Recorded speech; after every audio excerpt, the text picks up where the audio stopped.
안녕하십니까. 임대훈 형제입니다. 오늘은 그 열왕기하 2장 말씀으로 함께 교제하도록 하겠습니다. 열왕기하 22장 20절까지 있거든요. 그래서 성도님들과 제가 교독을 하도록 하겠습니다. 열왕기하 22장입니다. 22장.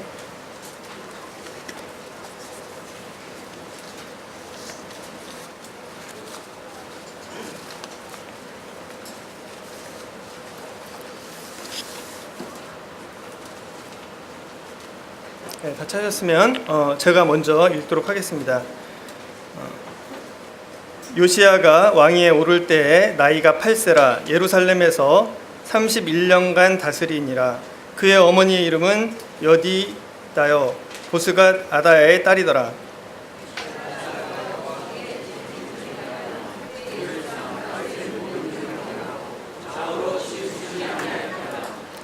요시야 왕 18째 해에 왕이 무슬람의 손자 아살리아의 아들 서기관 사반을 여호와의 성전에 보내며 이르되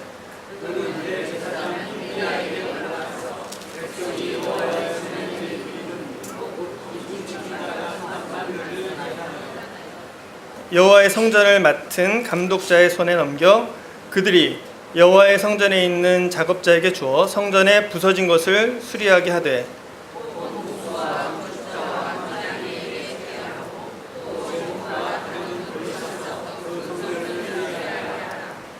그러나 그들의 손에 맡긴 은을 회개하지 말지니 이는 그들이 진실하게 행함이니라.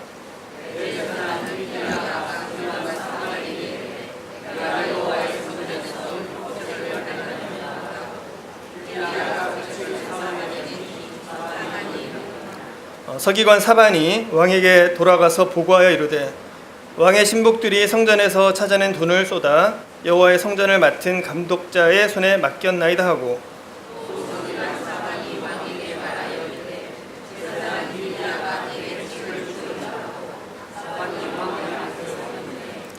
왕이 율법책의 말을 듣자 곧 그의 옷을 찢으니라.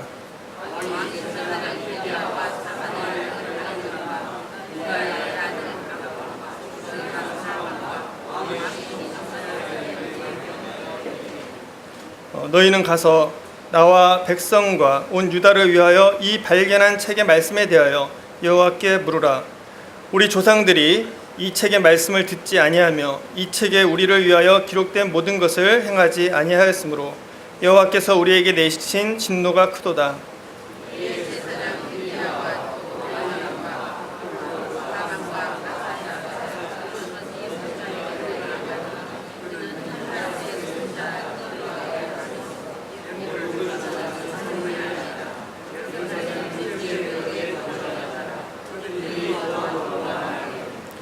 훌다가 그들에게 이르되 이스라엘 하나님 여호와의 말씀이 너희는 너희를 내게 보낸 사람에게 말하기를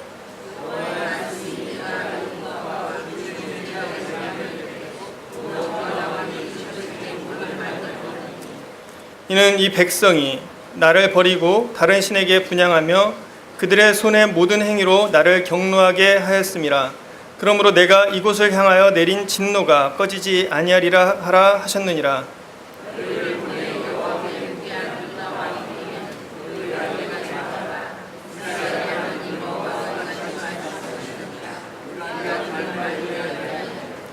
내가 이곳과 그 주민에게 대하여 빈터가 되고 저주가 되리라 한 말을 내가 듣고 마음이 부드러워져서 여호와 앞 곧 내 앞에서 겸비하여 옷을 찢고 통곡하였으므로 나도 내 말을 들었노라 여호와가 말하였느니라.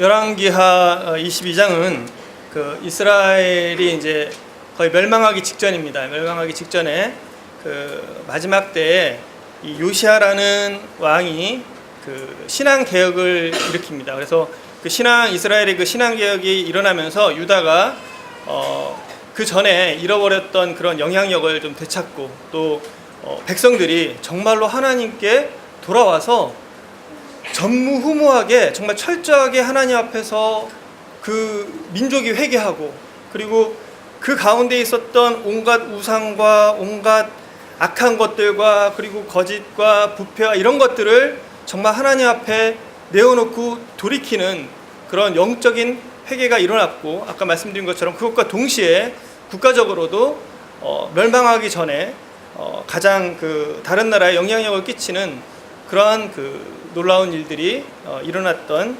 때이고, 그러한 일을 주관했던 왕입니다.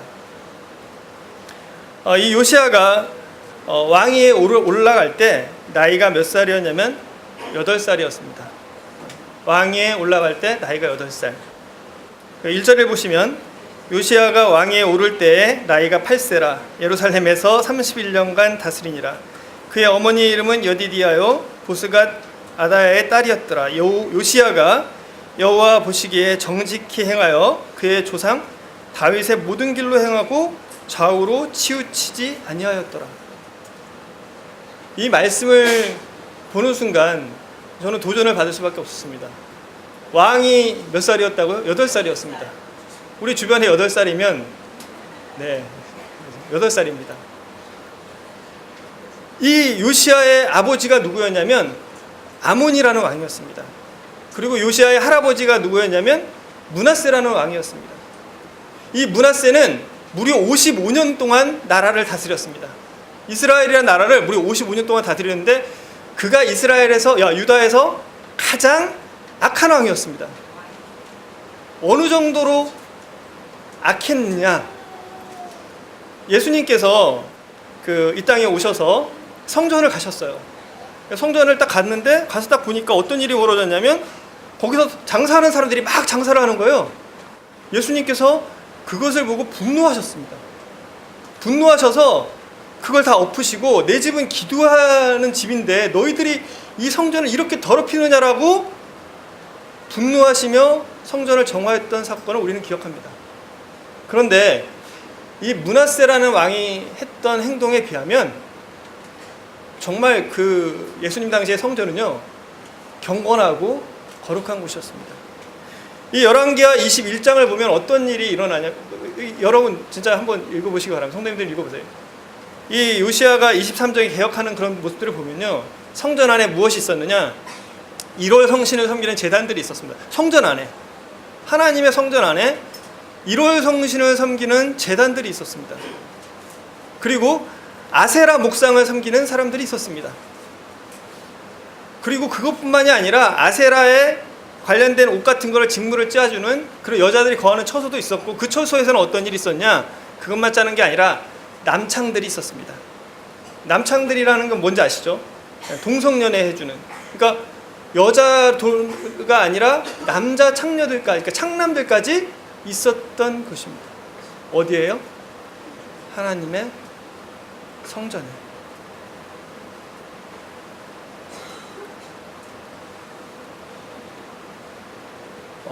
이게 정말로 저는 이 말씀을 읽으면서 정말 하나님 앞에서 제 자신을 보게 됐습니다. 어쩌면 이 시대가 므낫세와 같은 시대가 아닙니까? 그럼 우리가 고개를 들어서 주변을 보시면 우리나라의 기독교 인구가 1000만이라고 합니다. 근데 그 수가 지금 줄어들어서 800만, 700만, 그것도 좋습니다. 그러함에도 불구하고 우리 사회는 어떻습니까? 우리 사회는 정말 여러분들 뉴스 보시기가 겁난, 정말 우리가 생각하지도 못하는 악한 일들이 일어났을 뿐 아니라 저희가 어릴 때에는 동성연애 나쁘다라고 가르쳐야 될 필요가 없었습니다. 그런데 이제는 교회 안에서조차 학생들에게, 자라나는 어린이들에게, 자라나는 학생들에게 동성연애가 왜 나쁜지를 우리는 설명을 해야 되는 이러한 시대에 살고 있습니다. 더 슬프고 하나님 앞에서 부끄러운 것은 뭐냐면 나는 어떤가 하는 것입니다. 내 안은 어떤가 하는 것입니다. 어느덧 하나님의 성전인 이 내 안에 이 세상의 모든 악한 것들이 자리 잡고 이 진짜 말할 수 없는 것들이 내가 성도라고 하면서 세상 사람들과 똑같이 살아가면서 하나님의 말씀보다는 세상의 가치관을 따라가는 그러한 나의 모습을 발견하지 않습니까? 저는 이 말씀을 읽으면서 이 므낫세의 얘기를 들으면서 정말로 제 자신을 돌아보게 되고, 나는 지금 어디에 살고 있고 나는 어떻게 살고 있는가. 주님께서 내 안에 계시다라고 한다면 주님께서 과연 내 안에서 어떠한 마음을 품고 계실까라는 생각을 해보게 됩니다. 그러나 이 므낫세에 대해서 정말 하나님께 감사한 것은 뭐냐면, 그렇게 악한 왕임에도 불구하고 그가 그렇게 악을 행하다가 결국은 아수르 왕에게 잡혀가서 포로로 되어갔을 때 그가 자기의 잘못을 회개를 합니다. 그런데 놀랍게 하나님께서 그에게 긍휼을 베푸세요. 저는 정말 이해할 수가 없습니다. 어떻게 그런 사람에게 그런 긍휼을 베풀 수 있다는 말입니까? 제가 신문에 온갖 그런 뉴스들이나 아니면 주변에 그런 어떤 사람들 봤을 때, 저 사람은 정말 제 마음에 진심으로 비난하는 경우도 있습니다. 거기에 비하면 이 므낫세는 하나님 보시기에 더 악한 사람이었겠죠. 그러나 그가 돌이켰을 때 하나님께서 그에게 은혜를 주시는 것을 보면서 내가 하나님 앞에 있는 것이 얼마나 감사한지를 생각해 보게 됩니다. 어쨌든 므낫세가 그렇게 악한 일을 하고 결국은 죽습니다. 그리고 그 아들 아몬이 왕이 되는데, 이 죽기 전에 므낫세가 겨우겨우 회개하고 막 정리를 해가지고 다시 하나님께 돌아가려고 했던 거를 이 아몬이 2년 동안 철저하게 다시 악하게 되돌려놓습니다. 사실은 이스라엘의 타락은 므낫세부터 시작된 것은 아닙니다. 사람들 마음에 이 우상 숭배라든지, 그리고 하나님을 경외하지 않는 것이라든지, 또 이 욕심대로 살고 거짓과 부패하고 자기의 어떤 사리사욕을 위해 사는 이것들은 이미 만연해 있었습니다. 어느 누가 갑자기 나선다고 해서 이게 일순에 고쳐지기가 참 어렵습니다. 우리 주변을 보십시오. 그리고 우리 교회를 보십시오. 우리 나를 보십시오. 사소한 거 하나를 바꾸기도 굉장히 어렵습니다.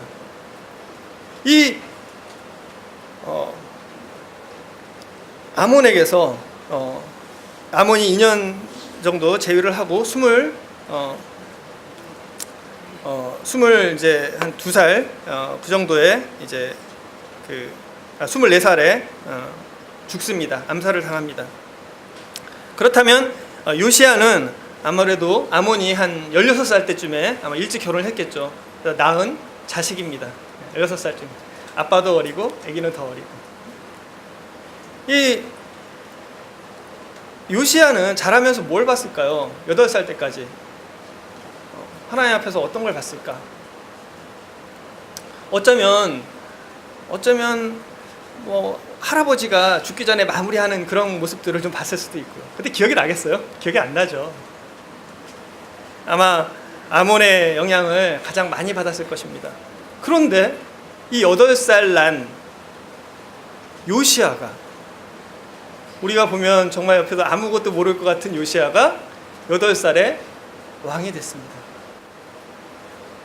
그리고 그가 왕이 되고서 31년간을 다스렸습니다. 그러니까 39살에 죽었습니다. 일찍 죽었죠. 그러나 그는 이스라엘 역사상 그 어떤 왕보다도 가치 있는 삶을 살았습니다. 인생의 가치는 그가 얼마나 오래 살았느냐에 따라 정해지는 것이 아니라 그가 얼마나 하나님 앞에 가치 있게 살았느냐에 따라 정해지는 것을 저는 이 말씀을 통해서 보게 됩니다. 요시야는 8살 때부터 왕이 돼서, 그리고 이 성경에서 기록한 것처럼 여호와 보시기에 정직히 행하여 그 조상 다윗의 모든 길로 행하고 좌우로 치우치지 아니하였습니다. 중요한 것은 요시야가 어떤 사람이었는지 우리는 분명히 알 수는 없습니다. 그러나 분명한 것은 요시야가 여호와 보시기에 정직히 행하는 사람이었다는 것입니다. 이 열왕기 상하를 계속 보시면요, 이 악한 왕들에 대해서 뭐라고 하냐면 여호와 보시기에 악을 행했다고 했습니다. 자, 우리가 옆에 있는 이스라엘, 유다 옆에 있는 나라들을 볼까요? 두로와 시돈, 그리고 암몬, 모압, 이런 나라들 볼까요? 거기에 있는 사람들이 악한 사람들이었을까요? 그 사람들이 이스라엘 사람들보다 더 나쁜 사람들이었을까요? 우리가 주변을 둘러보세요. 우리의 이웃들이 저보다 더 나쁜 사람들이에요? 더 악한 사람들이에요? 우리는 사람을 평가할 때 그 사람의 성품이나 그 사람의 어떤 생활, 그 도덕성을 가지고 판단을 합니다. 그러나 하나님께서 사람을 판단하시는 기준은 뭐죠? 그것은 여호와 앞에서입니다. 여호와 앞에서 내가 어떻게 살고 있나? 우리 여기 계신 성도님들의 판단 기준은 무엇입니까? 내가 이만하면 착하지, 내가 이렇게 잘 살, 어떤 것입니까? 나의 도덕성입니까? 아닙니다. 여호와 앞에서 내가 어떻게 살고 있느냐는 것입니다. 이 부분에 대해서는 뒤에 가서 좀 더 자세히 나누도록 하겠습니다. 여호와 보시기에 정직히 행하여 그 조상 다윗의 모든 길로 행하고 좌우로 치우치지 아니하였더라. 요시야 왕 18번째 해에 왕인 무슬람의 손자 아살리아의 아들 서기관 사반을 여호와의 성전에 보내며 이르되 너는 대제사장 힐기야에게 올라가서 백성이 여호와의 성전에 드린 은 곧 문 지킨 자가 수납한 은을 계산하여 여호와의 성전을 맡은 감독자의 손에 넘겨 그들이 여호와의 성전에 있는 작업자에게 주어 성전에 부서진 것을 수리하게 하되 곧 목수와 건축자와 미장에게 주게 하고 또 제목과 다듬은 돌을 사서 그 성전을 수리하게 하라. 그러나 그들이 손에 맡긴 은을 회개하지 말지니 이는 그들이 진실하게 행함이니라. 이제 왕이 된 이후에 8째 해가 됐습니다. 요시야가 26살이 됐습니다. 이때 요시야는 성전을 보수할 것을 명하고 있는 것을 보게 됩니다. 성전을 보수하라. 성전을 수리해라. 그런데 독특한 게 있죠. 그들의 손에 맡긴 은을 회개하지 말지니 이는 그들이 진실하게 행함이니라.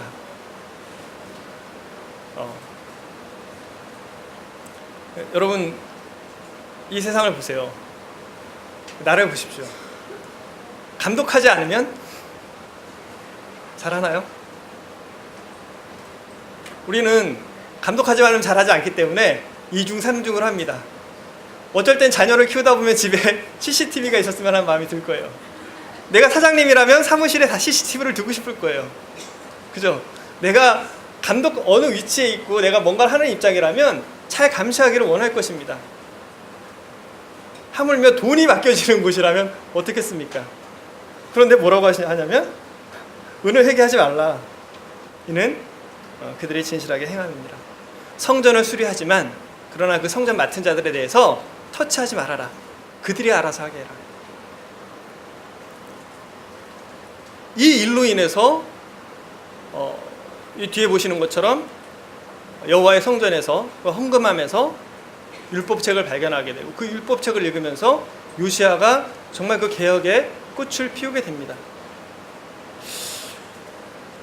요시야는 어떻게 그 어린 나이부터 그가 하나님 앞에 정직하게 걸어가고 또 그가 26살이 됐을 때 하나님의 말씀을 발견하면서 이스라엘의 완전한 개혁을 추진하게 됐을까요? 저는 이거 궁금하더라고요. 그 이유가 무엇일까? 아마 므낫세의 죄악과 포로로 잡혀가서 회개하는 그런 그 이야기를 누군가에게 들었겠죠. 왜냐하면 자기 아버지는 2년만 했습니다. 생각해보세요. 그 신하들이 므낫세 앞에 있던 신하들이 다 자기 신하예요. 그죠? 그리고 므낫세와 함께 있던 사람들이 다 자기예요. 자기 어머니, 아버지 다 므낫세를 봤습니다. 어쩌면 주변에 있는 많은 사람들이 아무리 어려운 시대라 하더라도 그 하나님 앞에 깨어있는 사람들이 있습니다. 그들은 이 이스라엘이 멸망으로 향해 가고 어두운 곳으로 가고 있지만 그러나 그 곳곳에서 하나님의 말씀을 우리가 이대로 살아서는 안 되지. 이건 정말 잘못된 거야. 이건 뭔가 우리가 하나님 앞에서 정말 우리는 돌이켜야 되는 거야. 이런 생각을 하는 사람들이 소수지만 있었습니다. 그렇지 않다면 어떻게 이 8살 난 요시야가 하나님 앞에서 걸어갈 수 있겠습니까? 엘리야가 나밖에 안 남았다고, 내가 아세라 섬기는 사람들 이제 죽게 됐는데 한 사람 나밖에 없다라고 했을 때 하나님께서 말씀하십니다. 바알에게 무릎 꿇지 아니한 7천을 남겨두었다. 하나님께서는 이 요시야에게 그러한 사람들을 남겨두셨다라고 저는 믿습니다. 아마 저는 이 열왕기 상하를 읽을 때마다 여러분도 발견하신 거겠지만 어머니의 이름들이 계속 나와요. 왜 어머니의 이름들이 나올까? 가만히 보면 선한 왕 밑에서 진짜로 악한 왕이 나오고 정말 악한 왕 밑에서 착한 왕. 저는 근데 어머니 이름들이 꼭 써 있어요. 저도 보면 내가 누구의 영향을 가장 많이 받았을까요? 네, 사역하시는 형제님 우리 말씀 전에 그렇죠, 받았습니다. 근데 어머니 영향을 제일 많이 받은 것 같아요. 어려서 막 때리면서 교회 가라고. 저희 어머니 전에 한번 말씀드린 것지만 공부 못하는 거 상관 안 하셨습니다. 뭐 밖에 나가서 삐뚤어지는 거 상관 안 하셨어요. 괜찮다. 교회 안 나가면 혼났습니다. 그리고 어머니께서 정말로 주님 앞에 헌신되는 모습들을 저한테 보여주셨어요. 아마 여기 계신 많은 분들이 부모님의 영향을 받지 않을 수는 없을 것입니다. 때때로 아버님이 무관심하다 할지라도 어머니의 영향에 의해서 굉장히 그 인생이 바뀌는 사람들도 우리는 많이 발견할 수 있습니다. 아마 어머니가 그런 어머니였을 수도 있습니다. 우리 그런 경우도 많이 봅니다. 이게 참 이해할 수 없는 부분이지만 어떤 경우는 아버지는 악한데 엄마는 정말 좋으신 분이 계시고, 또 어떤 경우는 어머니는 정말 악하시고 그러신데 아버지가 좋으신 분도 계시고. 근데 왜 어떻게 두 분이 결혼했지? 이해가 안 되지만 그런 일들은 우리 주변에도 비일비재합니다. 그건 하나님의 은혜라고 생각합니다. 이게 하나님의 은혜죠. 둘 다 악하다 그러면, 둘 다 나쁘다 그러면 그 둘 다 나쁜 부모 밑에 자란 자식은 얼마나 정말 가슴 아프고 슬프겠습니까? 그러나 하나님께서 우리에게 그러한 은혜를 주셨습니다. 또한 이 사람에게는 대제사장 hil기야와 서기관 사반이 있었습니다. 아마 이들이 옆에서 어리지만 이 어린 요시야 왕을 잘 보필했을 것입니다. 우리가 요시야 왕 말고도 더 어렸던 7살의 지기한 왕이 있었죠. 그 왕도 어떻게 아달랴가 그 왕을 죽이려고 하니까 숨기잖아요. 그래서 어릴 때부터 몰래 키우고, 이렇게 어릴 때부터 그를 옆에서 보좌하고 좋은 길로 이끌려고 했던 사람들이 있었던 것을 저희는 기억합니다. 그러나 중요한 것은 무엇입니까? 그들의 의견을 내가 받을 수도 있고 받지 않을 수도 있습니다. 저는 이 말씀을 읽으면서 교회에서 주일학교 하시는 선생님들, 그리고 또 학생의 선생님들, 정말 얼마나 중요한가. 이 암흑의 시대에, 이 어려운 시대에, 이 하나님을 대적하는 이 사상이 이 충만한 이 시대에 이 교사들이 얼마나 중요한 역할을 하고 있는가. 그리고 부모님들이 얼마나 중요한 역할을 하고 있는가. 우리 부모들이 자녀들을 보호하고 하나님의 경건한 말씀 가운데서 자라게 하지 않는다면 이 학생들은, 우리 어린이들은 요시야 같은 마음을 갖고 있었다 할지라도 그는 그릇된 길로 갈 수 있을 것입니다. 여기에 있는 우리 자녀들, 또 우리 자녀들만이 아닙니다. 우리 주변에 있는 어린이들과 학생들과 청년들, 전부 우리들이 돌보고 또 세워주고 또 우리가 섬겨야 될 사람들입니다. 그가 26살이 되었을 때 성전을 수리하고자 합니다. 요시야가 8살 때부터 나라를 하나님 앞에서 바르게 통치하고자 했었을 것입니다. 그는 처음에는 그의 의도는 아니었겠죠. 옆에 있는 사람들의 영향력이었을 것입니다. 그리고 그가 20살이 되었을 때 또한 좀 더 그가 20살이 돼서 좀 더 개혁을 하게 됩니다. 그리고 이 21살이 되었을 때 또 놀라운 동역자를 만나게 됩니다. 21살이 되었을 때 요시야의 놀라운 동역자가 된 사람은 누구였을까요? 예레미야서 1장을 보시겠습니다.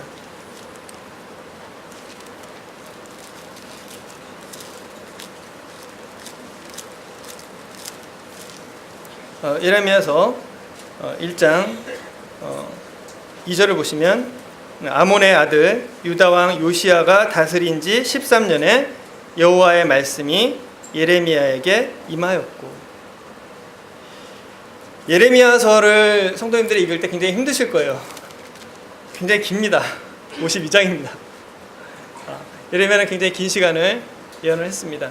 근데 이 예레미야가 예언을 하기 시작한 것은 요시야가 다스린 지 13년, 21살 때였습니다. 물론 요시야가 이렇게 개혁을 할 수 있었던 데에는 하나님께서 주신 또 특별한 은혜가 있었습니다. 뭐냐면 히스기야 때부터 또 그 전부터 이 아수르라는 나라가, 아시리아라는 나라가 북왕국을 멸망시키고, 그리고 이 이스라엘마저, 이 유다마저 거의 속국화시켰습니다. 그래서 이 왕들이 자기 나름대로 뭔가를 할 수가 없었어요. 그런데 요시야 왕이 탄생할 때부터 이 아수르라는 나라는 외부에서 침입도 당하고 내부에서 또 형제들 간에 막 싸움이 일어나면서 점점 약해집니다. 그래서 유다라는 나라에 간섭할 힘이 없었어요. 자기네 가족 챙기기도 바빠서. 그 틈을 이용해서 이 요시야 왕은 영적 부흥과 그리고 나라를 개혁하는 일들을 동시에 해나가게 됩니다. 그러면서 요시야가 26이 됐을 때 이제 자신이 정말 자신의 의지로, 그리고 내가 하나님을 정말 섬겨야겠다, 내가 인생을 하나님 앞에 나가야겠다, 이런 마음으로 이제 하나님 앞에서 살아가게 될 때입니다. 우리가 청년들을 보십시오. 이제 20대 중반이 되면 어떤 마음들을 갖는, 물론 여러 가지 마음들이 있지만, 그러나 그 마음에 저희 청년들을 보면 정말 감사를 하는 마음이 있습니다. 왜냐하면 젊은 마음이지만 하나님을 사랑하고자 하는 마음이 있어요. 저희 중학생들도 보면, 우리 교회 중고등학생들 보면 정말 감사합니다. 이 시대에 하나님을 사랑하는 어린이들이 있습니다. 이들이 그 마음을 하나님께 드리고자 함같이 이제 요시야가 보니까 내가 이렇게 하나님 앞에 살려고 보니까 성전이 많이 부서져 있네. 성전이 굉장히 안 좋네. 아마 그 전에도 요시야는 성전을 치우기 위해서 성전에 뭐 이건 빼고 저거 빼고 하나님 앞에 잘 섬겨야지 많은 일을 했겠지만, 그러나 이때 정말 성전을 제대로 고치고자 합니다. 그리고 아마 이전부터 여기 있던 사람들한테 제가 그 말씀을 볼 때 아까 읽었던 것처럼 계산을 하지 말아라. 이들에게 별도로 회개하지 말아라. 이렇게 얘기한 것은 이들과 좋은 관계들이 있었을 거예요. 그러면서 정말 아까 보십시오. 제사장 hil기야 뭐 이런 사람들이 있겠기 때문에 믿을 마음들이 있었을 것입니다. 그래서 이 성전을 수리하게 합니다. 근데 이 수리할 때 어떤 일이 일어났냐? 8절을 보시면 대제사장 hil기야가 서기관 사반에게 이르되 내가 여호와의 성전에서 율법책을 발견하였노라 하고, hil기야가 그 책을 사반에게 주니 사반이 읽으니라. 서기관 사반이 왕에게 돌아가서 보고하여 이르되 왕의 신복들이 성전에서 찾아낸 돈을 쏟아 여호와의 성전을 맡은 감독자들의 손에 맡겼나이다 하고, 또 서기관 사반이 왕에게 말하여 이르되 제사장 hil기야가 내게 책을 주더이다 하고, 사반이 왕의 앞에서 읽음에 왕이 율법 책의 말을 듣자 곧 그의 옷을 찢으니라.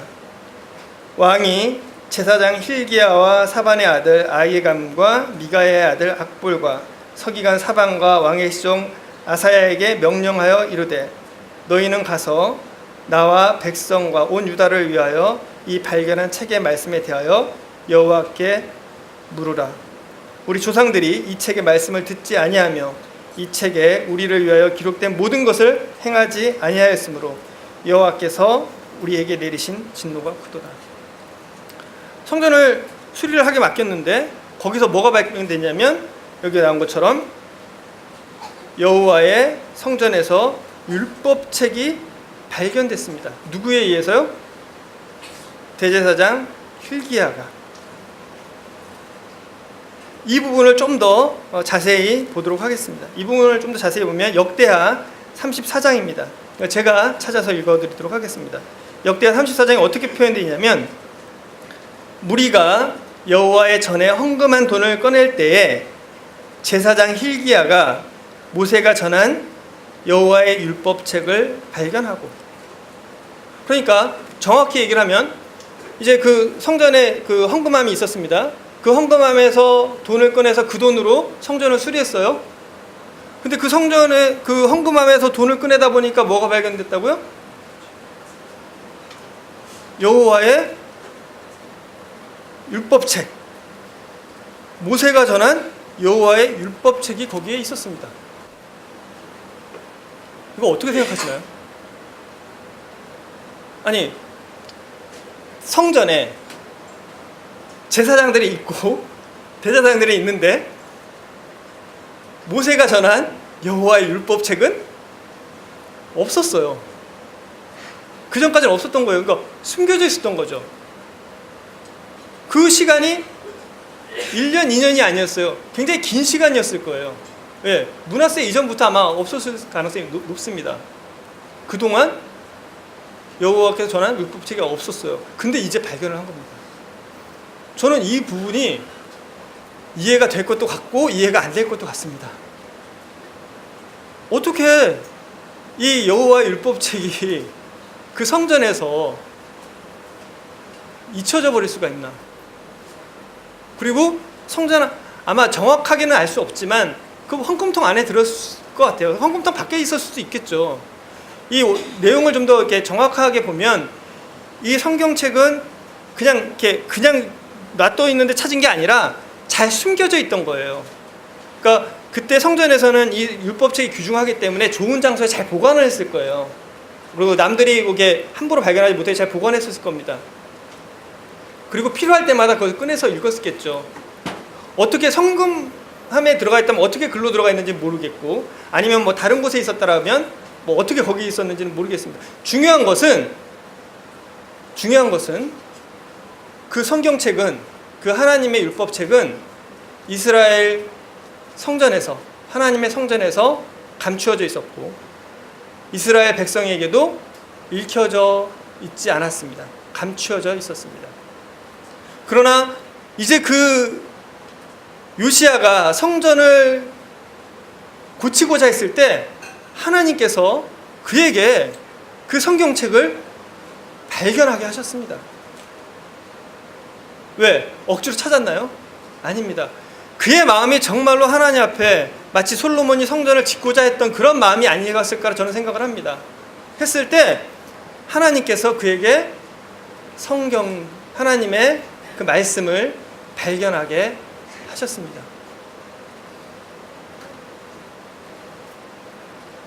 어쩌면 우리가 하나님의 말씀을 이 이스라엘 백성들처럼 우리 마음의 한구석에 잘 숨겨두고 있지 않나. 그가 헌금함을 열을 때 발견해, 어쩌면 헌금함에 있었다 그러면 헌금함에 돈이 안 찼어, 그동안 돈이 안 찼었다는 얘기도 돼요. 그죠? 그 기간 동안에 그 성전에 헌금함에 돈이 차지 않았어요.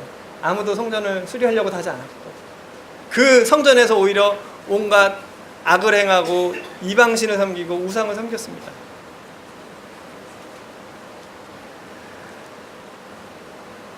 그런데 그 성경책이 발견이 되어서 hilki야가 읽어봤어요. 그리고 사반에게 주니까 사반이 막 읽었습니다. 그랬더니 이건 나만 봐서 될 게 아니네. 나만 봐서 될 게 아니네. 그리고 이 말씀을 가지고 왕 앞에 가서 왕 앞에서 읽었습니다. 근데 왕 앞에서 이 말씀을 읽을 때 어떠한 일이 벌어졌냐면, 왕이 율법책의 말을 듣자 곧 그의 옷을 찢었습니다.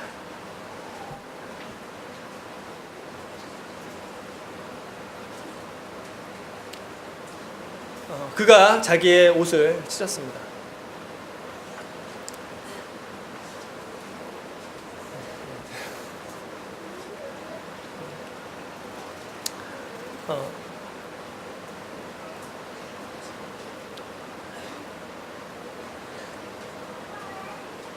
하나님께서 그 말씀을 통해서 이사야의 마음을, 이 요시야의 마음을 여셨습니다.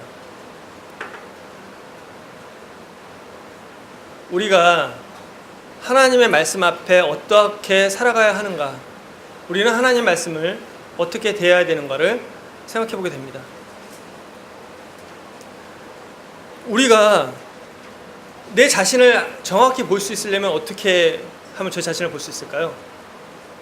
어떤 사람이 이런 얘기를 내기를 했어요. 어떤 사람과 내기를 했습니다. 이 유명한 마케팅 쪽에서는 굉장히 유명한 얘기입니다. 마케팅 전문가가 있었어요. 그래서 이제 그 클라이언트, 그러니까 고객을 찾아갔습니다. 내가 마케팅을 잘하니 우리한테 마케팅을 광고를 맡기십시오. 이렇게 얘기를 했어요. 그랬더니 그 사장이 그러는 거예요. 나는 그 말 못 믿겠다. 당신이 쓴 글을 내가 읽고자 한다면 그러면 내가 당신의 회사에 계약을 하겠다. 이렇게 얘기를 합니다. 그럼 그 속으로 생각했죠, 사장은. 절대 안 읽고 알지. 내가 뭐 그 사람, 아니, 내가 안 읽으면 되잖아요. 난 저 사람 글을 저렇게 안 읽겠어. 그리고 결심을 하고 있었습니다. 그런데 다음날이 됐는데, 그 사람이, 그 사장이 그 마케팅 전문가를 불렀어요. 불러서 당신과 계약하겠습니다. 그랬습니다. 어떻게 됐냐면, 다음날 신문에, 이제 이거 저희가 방금 마케팅 시간에 배운 거예요. 그 신문에 글이 나왔어요. 그 사장에 대해서. 이 글은 그 사장에 대한 이야기입니다. 막 그 써 있는 거예요. 근데 그 사람이 그 신문을 딱 본 순간 읽었을까요? 안 읽었을까요?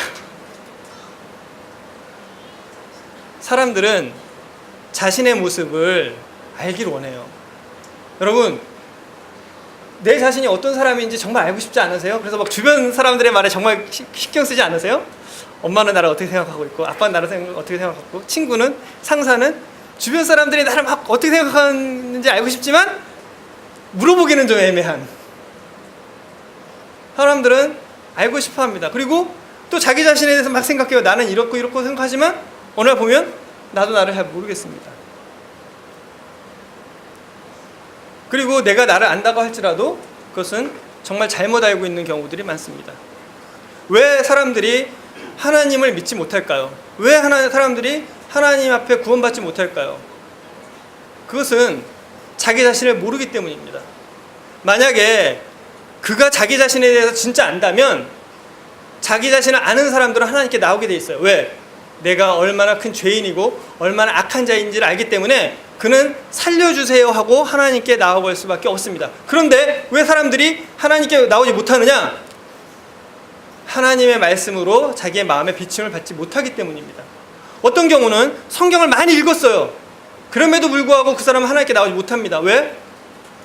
그 마음에 하나님께서 비춰주지 않았기 때문에 잘 몰라요.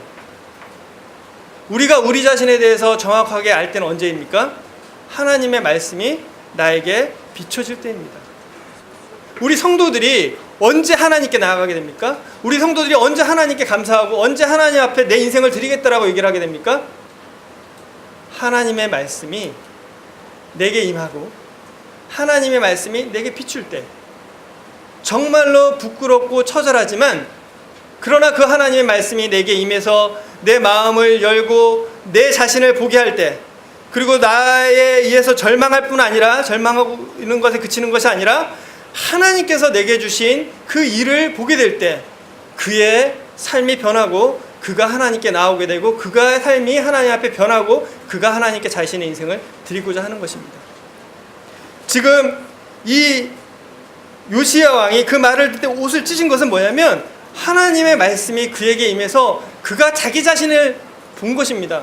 이 요시야 왕이 백성들 줄 때 백성들이 나는 괜찮아요 아니었을 거예요. 백성들은 괜찮은데 백성들은 악한데 나는 괜찮은데 아니었을 겁니다. 그 말씀을 비춰봤을 때 그 이사야가 화로다 나요.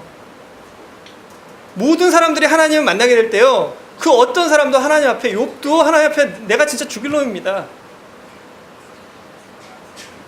이 백성의 문제가 아니라 요시야는 자신의 문제였어요. 그 자기의 아버지, 자기의 조상, 그리고 내가 통치하는 이 나라의 문제였습니다. 그가 옷을 찢지 않을 수가 없었던 것입니다. 그는 그 옷을 찢었습니다. 혹시 우리 가운데 구원받지 못하신 분이 계시다고 한다면 정말로 하나님의 말씀이 내게 임해서 내 자신을 변화시켜 주기를 간구하시길 원합니다. 또 우리 가운데 정말 내가 하나님보다 더 존귀한 것들이 있어서 그거를 버리지 못하는 사람들, 그리고 내 마음에 정말 이 아세라, 그리고 이 아세라 성에는 남창들, 그리고 바알과 이월 성신과 세상의 모든 것들을 추구하는 것들이 내 중심의 우상으로 서 있는데 그것을 내 힘으로 변화시키지 못하는 많은 분들이 계시더라. 그런 분들이 계시다 그러면 정말 하나님 이 말씀이 내게 비춰주기를 원합니다. 하나님, 제 마음을 바꿔주십시오. 이 말씀이 임했을 때 그가 옷을 찢고 나서 옷만 찢고 끝난 것이 아니었어요. 그가 바로 한 행동은 무엇이었냐면 13절에 아까 읽은 것처럼 너희는 가서 나와 백성과 온 유다를 위하여 이 발견한 책의 말씀에 대하여 여호와께 물으라. 여호와께 물으라. 이 말에 대해서 여호와께 물으라. 하나님, 제가 죄인입니다. 제가 정말 죽을 죄인입니다. 제가 이제 멸망당할 자입니다. 하나님, 제가 어떻게 해야 될까요? 하나님, 제가 어떻게 해야 됩니까? 저를 구원해 주십시오. 하나님, 저의 마음이 너무나 무디어져 있습니다. 하나님, 제 마음에 하나님 아닌 것들로 너무나 가득 채워져 있습니다. 하나님, 이 말씀을 보니까 이 므낫세가, 이 아몬이 정말 나의 모습입니다. 하나님, 제가 어찌해야 됩니까?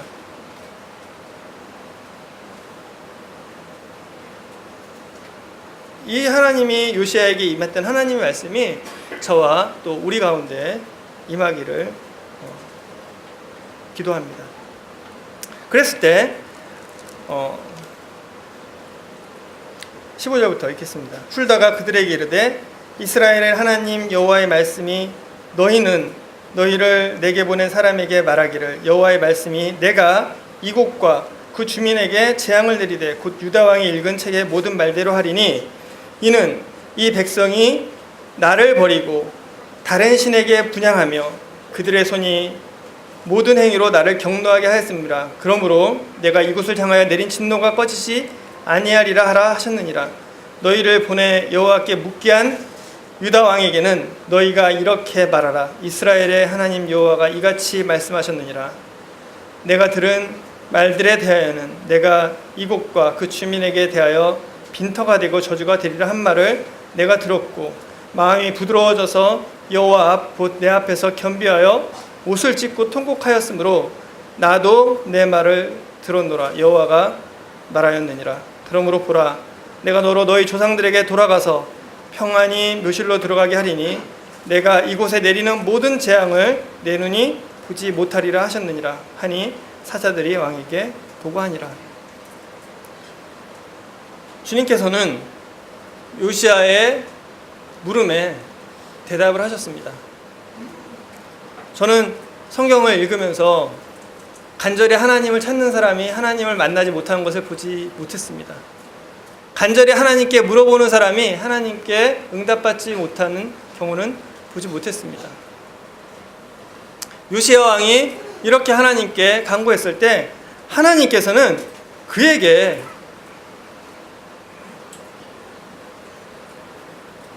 그가 나아가야 될 방향 그리고 그의 미래에 대해서 이야기를 해주시는 것을 보게 됩니다. 이스라엘 백성의 유다의 죄는 무엇이었을까요? 그들의 진짜 죄는 무엇이었을까요? 아세라를 세우고 바알을 세우고 산당을 세우고 온갖 거짓과 악행을 한 것? 그게 그들의 정말 큰 죄였을까요? 지금 17절에는 이렇게 얘기를 합니다. 이 백성이 나를 버리고 다른 신에게 분향하여 그들의 손의 모든 행위로 나를 경노하게 하였습니다. 나를 버리고. 이 동시대에 있었던 예레미야는 그렇게 얘기합니다. 예레미야 2장 13절에 이렇게 나와 있습니다. 내 백성이 두 가지 악을 행하였나니 곧 그들이 생수의 근원되는 나를 버린 것과 스스로 웅덩이를 판 것인데 그것은 그 물을 가두지 못할 터진 웅덩이들이니라. 이 죄가 근본적인 죄는 이것입니다. 우리가 가진 근본적인 죄는 무엇이냐면 생수의 근원이 되는 하나님을 버리고 다른 신에게 스스로 웅덩이를 판 것입니다. 왜 스스로 웅덩이를 파나요? 하나님은 내 모든 것의 주인이 되시지 않아. 하나님께서는 내 모든 것의 주권자가 되시지 않아. 하나님께서는 내 모든 일을 해결해 주시지 않아. 하나님께서는 다른 사람의 하나님이지만 나에게는 그냥 하나님이야. 그러니까 불안해.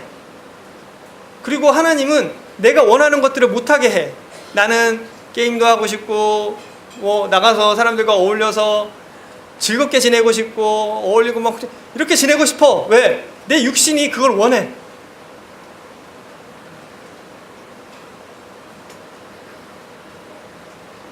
하나님을 버리면, 우리가 하나님을 가장 높은 곳에 두지 않을 때, 우리가 하나님을 가장 존귀히 여기지 않을 때 구원받지 않은 사람들뿐만이 아니고요, 저도, 그리고 여기 있는 우리들도 하나님 외에 다른 우물들을 파게 됩니다.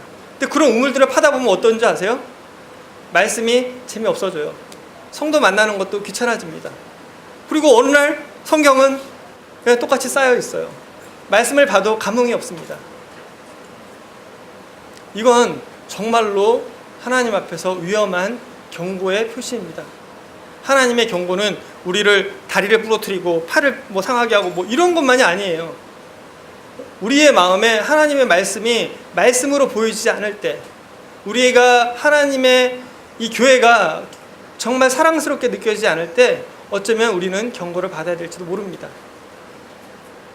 그래서 그에게 하나님께서 분명히 죄가 뭔지를 얘기해 주십니다. 이 백성이 나를 버리고 다른 신에게 분향하여 그들의 손의 행위로 나를 경노하게 하였습니다. 죄는 하나님 앞에, 하나님의 눈앞에 있는 것입니다. 그리고 그에게 길을 주셨습니다. 이 말을 들은 요시야, 이제 너는, 자 20절에 보면, 너는 보라 내가 너로 너희 조상들에게 돌아가서 평안히 묘실로 들어가게 하리니, 평안히 들어가게 했어요. 그럼 요시야는 이제 안심해도 될까요? 안 될까요? 안심해도 되죠. 평안 약속을 받았지 않습니까? 근데 요시야가 바로 그 뒤에 행한 일은 뭡니까? 23장에 보면요, 요시야는 이때부터 개혁을 합니다. 성전에 있는 온갖 아세라, 그러니까 남아있던 것들을요 전부 다 부시고, 그 다음에 북이스라엘까지 가가지고 산당에 있는 제사들 잡아 다 죽이고 엄청나게 개혁들을 완수해 나갑니다. 근데 이게 쉬웠을까요? 안 하면 편합니다. 생각을 해보세요. 안 하면 편해요. 회사에서든 교회에서든 주님 안에서든 집에서든요, 안 하면 편합니다. 왜? 욕도 안 먹습니다. 얼마나 반발이 거셌을까요? 얼마나 큰 반발이 있었겠습니까? 이 예레미야서를 읽어보면요, 이 백성들이 온전하게 다 이 요시야를 따라갔던 건 아니에요. 많은 사람들이 여전히 예레미야를 대적하고, 여전히 하나님을 대적하고, 여전히 요시야에 대해서 불만을 갖고 있었을 것입니다. 그럼에도 불구하고 그는 묵묵하게 이 일들을 행했을 뿐만이 아니라 온 백성으로 하여금 여호와의 유월절을 지키게 합니다. 하나님의 말씀이 우리에게 임할 때, 하나님의 구원이 우리에게 임할 때요, 우리는 나 자신을 위해 살지 않습니다. 바로 하나님을 위해 살게 합니다. 무엇이 우리를 바꿉니까? 무엇이 우리의 인생을 바꾸고 우리를 하나님께 나아가게 합니까? 무엇이 우리를 정말 성도답게 합니까? 하나님의 말씀입니다. 하나님께서는 자기를 찾는 자들에게, 자기를 간절히 바라는 자들에게 하나님의 말씀을 주십니다. 그리고 그 말씀을 통해서 그 사람의 인생을 변화시킬 뿐만 아니라 그 사람 주변에 있는 사람들까지, 그 이웃까지 변화를 가져오게 합니다. 오늘 저는 이 말씀을 이렇게 보면서 정말 하나님, 제가 이 말씀을 다른 사람들에게 하는 것이 아니라 정말 제 자신에게 하게 이 말씀이 정말 제게 임하게 해달라고. 하나님, 정말로 하나님의 말씀이 요시야에게 임했던 것처럼, 그가 그 말씀을 듣고 가슴을 찢었던 것처럼 제 마음을 찢게 해주시고, 저로 하나님 앞에서 무릎 꿇게 해주시고, 주님, 제가 어떻게 살아야 됩니까? 라고, 무엇을 해야 됩니까? 라고 질문하게 해주십시오 라는 기도를 드리게 됐습니다. 기도하고 마치겠습니다.